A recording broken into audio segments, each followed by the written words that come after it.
السلام علیکم ویورز، آج ہم نہ جان آپ کی خدمت میں ایک دفعہ پھر دوبارہ حاضر ہوئی ہیں۔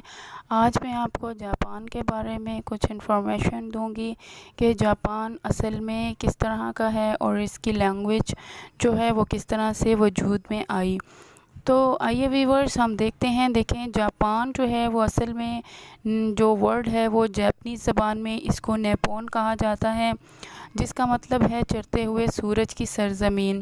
تو یہاں پر کئی لوگ جو ہے ہر سال اس سورج کو دیکھنے کے لیے آتے ہیں، یہاں تک کہ ٹورسٹ جو ہیں ان کو یہاں پر رومز جو ہیں وہ بالکل بھی اویلیبل نہیں ہوتے ہیں، اور وہ لوگ جو ہے اس خواہش میں آتے ہیں کہ وہ یہاں کی سرزمین کو جو ہے وہ دیکھ سکیں۔ یہاں کی آبادی کو اگر دیکھا جائے تو تقریباً 13 کروڑ کے لگ بھگ یہاں پر آبادی ہے، اور لینگویج کے حساب سے اگر دیکھا جائے تو جس طرح سے انگلش میں جو ہے انگلش کو یوز کرنے کے لیے ایک ہی اسکرپٹ یوز کیا جاتا ہے، اور اس میں جیسے 26 الفابیٹس ہوتے ہیں ABCD، تو ان تمام الفابیٹس کے ذریعے ایک ہی اسکرپٹ کے ساتھ انگلش کو جو ہے وہ لکھا جاتا ہے۔ لیکن اگر ہم بات کریں جاپان کی تو اس کے اندر 3 اسکرپٹس یوز ہوتے ہیں۔ پہلا اسکرپٹ جو یوز ہوتا ہے وہ ہیرا گانا ہے، مطلب ہیرا گانا کا مطلب یہ ہوتا ہے کہ یہ پیور لینگویج جو ہوتی ہے جاپنیز کی اپنی لینگویج ہوتی ہے۔ دوسرا اسکرپٹ اگر ہم دیکھیں تو وہ کاتا گانا ہے۔ کاتا گانا جو ہے وہ بھی ہیرا گانا کے ساتھ ملتا جلتا ہے، لیکن ساؤنڈ میں اگر دیکھا جائے تو ایک جیسا ہوتا ہے، لیکن اگر لکنگ میں دیکھا جائے تو تھوڑا سا ڈیفرنٹ ہوتا ہے۔ اب کاتا گانا میں کیا ہوتا ہے کہ اس میں جس طرح سے ہم کئی چیزوں کے نیم لیتے ہیں، جیسے ٹیلی ویژن ہو گیا، مائکرو ویو ہو گیا، یا ڈی فریزر ہو گیا، فریج ہو گیا، اس طرح سے جو ہم نام لیتے ہیں، یا کنٹریز کے نیم ہو گئے یا ہمارے اپنے نیم ہو گئے جیسے احمد، مصطفیٰ، تو اس میں کیا ہوتا ہے کہ یہ سیم ٹو سیم ہی لیے جاتے ہیں۔ اور اگر ہم کانجی کو دیکھیں تو تیسرا سٹیپ ان کا جو ہے وہ تیسرا اسکرپٹ جو ہے وہ کانجی ہے۔ تو کانجی کے اندر یہ ہوتا ہے کہ کانجی جو ہے وہ چائنا کا کریکٹر ہے، اور اس میں چائنا کے کریکٹرز یوز ہوتے ہیں، اور لکھنے میں جو ہے وہ کانجی کو یوز کیا جاتا ہے کہ زیادہ تر جاپنیز کو لکھنے میں یوز کی جاتی ہے۔ اور اس کے اندر جو یہ خاص طور پہ سمبلز کے لیے یوز کیا جاتا ہے، اور ان تینوں لینگویجز کو ملا کر جو ہے وہ جاپنیز لینگویج جو ہے وہ بنتی ہے۔ اور اگر ہم ویورز ان کے ایگزام لیول کو دیکھیں، مطلب ایگزام لیول ان کے کس طرح سے ہوتے ہیں، تو جس طرح ہمارا گریڈ 1 2 3 4 5، تو اس طرح ہمارے گریڈ لیول ہوتے ہیں، لیکن ان کے گریڈ لیول جو ہوتے ہیں وہ LPT N-5، LPT N-4، مطلب 3 2 1، اسی طرح ان کے ایگزامز لیول چلتے ہیں۔ تو اگر ہم بات کرتے ہیں جاپنیز کی، تو 12ویں صدی میں جو ہے وسطی جاپان سے کچھ لوگوں نے مشرق کی طرف ہجرت کرنا شروع کر دی تھی، اور ساحل سمندر پر جا کر ان لوگوں نے اپنے ڈیرے ڈال دیے۔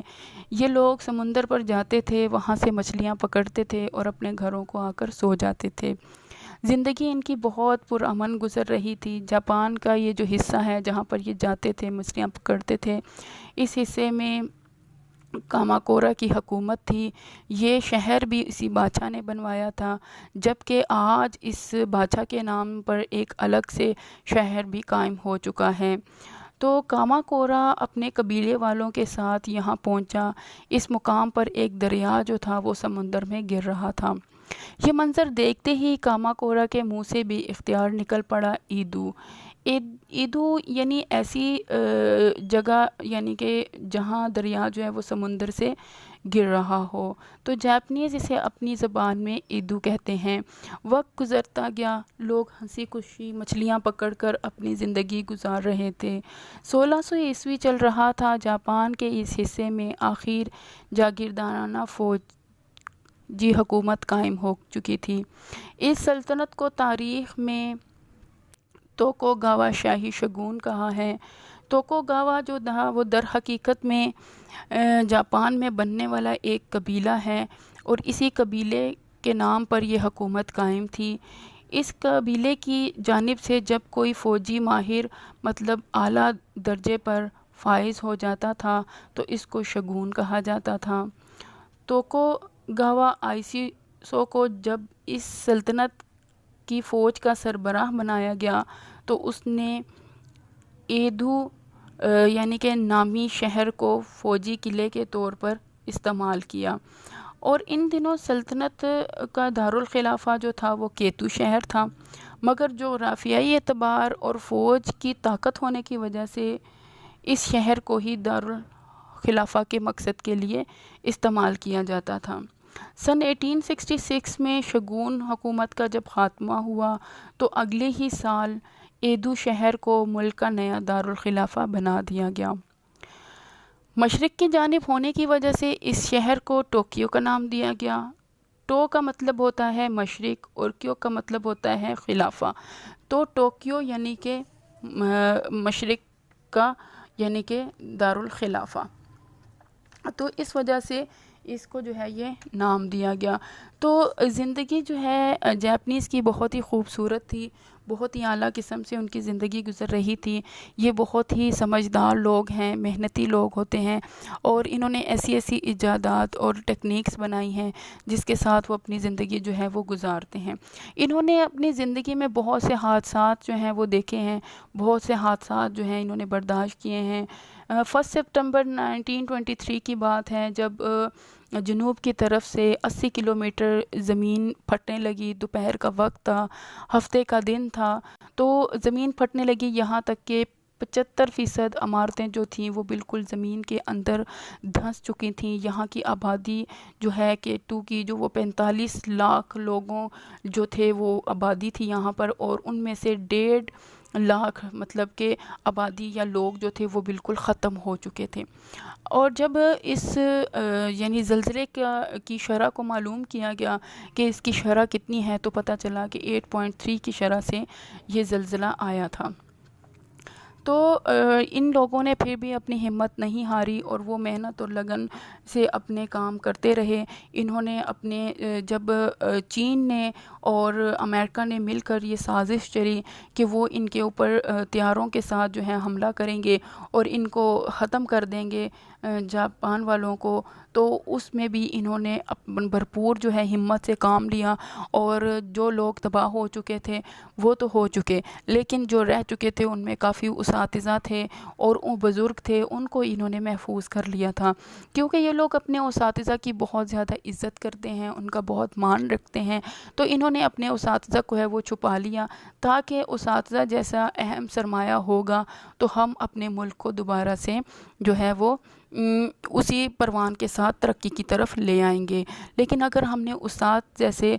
سرمایہ کو کھو دیا تو ہم اپنے بچوں کو جو ہے وہ تعلیم و ترقی نہیں دے سکتے، ہم اپنے ملک کو دوبارہ اس ترقی کی طرف گامزن نہیں کر سکے تھے۔ تو ویورز، یہ میں آج جاپان کے بارے میں آپ کو تھوڑا سا انٹروڈکشن دیا کہ کس طرح سے جاپان کا ورڈ جو ہے وہ ان کی لینگویج جو ہے وہ مطلب کہ وجود میں آئی، اور جاپان میں آبادی کتنی ہے، اور جاپنیز جو ہے وہ کس طرح سے جو ہے وہ ہجرت کر کے گئی، اور ان کا دارالخلافہ کیا تھا، اور کیسے اب ان کا جو ہے ٹوکیو ان کا دارالخلافہ ہے اب والا، اور وہ اب کے ٹوکیو کس طرح سے دارالخلافہ بنا وہ بھی میں نے آپ کو بتایا کہ ایدو جو شہر ہے اس کی وجہ سے شہر جو ہے اس کی وجہ سے یہ دارالخلافہ بنا، اور ایدو جو کیونکہ مشرق میں واقع ہے اس وجہ سے اس کو جو ہے ٹوکیو کا نام دیا گیا، کیونکہ ٹوک کے مطلب مشرق اور یو کے مطلب جو ہے وہ خلافہ۔ تو یہ آج میں نے ویورز آپ سے اس بارے میں ڈسکس کیا ہے۔ انشاءاللہ امید کرتی ہوں کہ آپ کو میری ویڈیو بہت پسند آئے ہوگی، اور